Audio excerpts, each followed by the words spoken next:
Every radio announcer who works at a current-based music station has a best before date on their forehead. You just can't see it.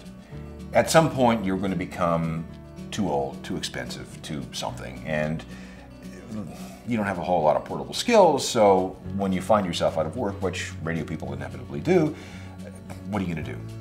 So there was an opportunity for me. Well, it wasn't so much of an opportunity as it was an assignment for me back in 1992 to do this radio program that management was going to call The Ongoing History of New Music. They were looking for somebody to provide some sort of historical context to this new alternative music, this grunge music that was coming out. And they looked around, they found one guy on staff with a history degree, and that was me. I think I got very lucky because I was in the right place at the right time with the right assignment. Again, if you go back to 92, 93, you were seeing this giant sea change in popular music, especially in terms of rock. The old guard was moving out, and this new guard, led by bands like Nirvana and Soundgarden and Smashing Pumpkins and Pearl Jam, was coming in.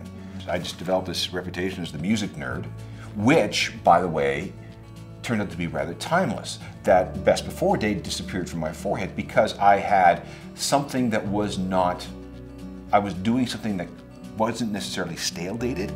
It was always going to be useful because people always want to know more about music.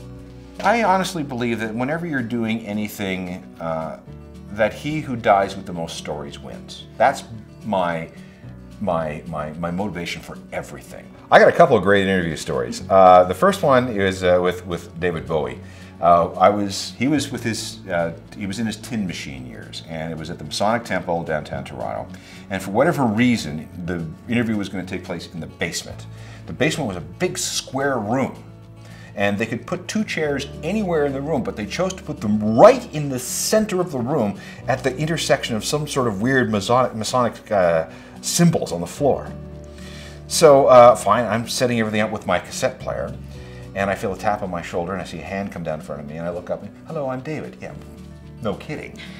And I got so flustered that I forgot to push the pause button on the tape deck, and as a result, I spoke to David Bowie for 30 minutes and did not get a single word on tape.